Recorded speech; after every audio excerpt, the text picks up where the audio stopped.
Millions of people in North Korea are short of food. Perpetually hungry children and pregnant and nursing mothers are suffering the most.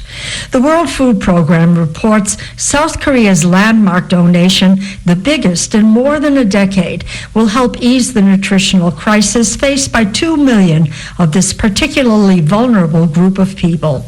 Under an agreement worked out by WFP between both countries, South Korea will donate 50,000 metric tons of rice and $4.5 million in cash for food needs in North Korea. WFP spokesman Hervé Verhulst tells VOA that South Korea's donation indicates the country's political will to help the North at this critical time. The South Korean government will assess the way that their donation is distributed in North Korea, and if they see that it's well organized and that give results helping the people in need, then they will potentially take additional decision for additional support in the future.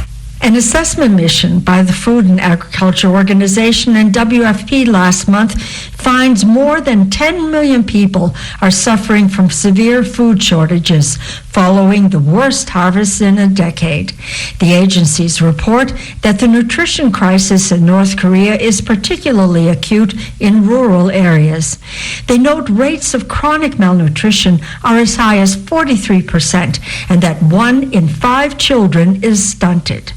The World Food Program currently is feeding 770,000 people. Verhulst says WFP would like to scale up its operation to include many more of the 10 million people at risk.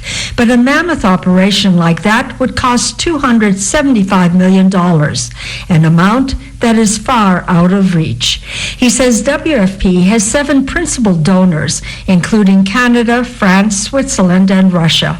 He says the United States does not participate in or provide money to WFP's humanitarian operation in North Korea.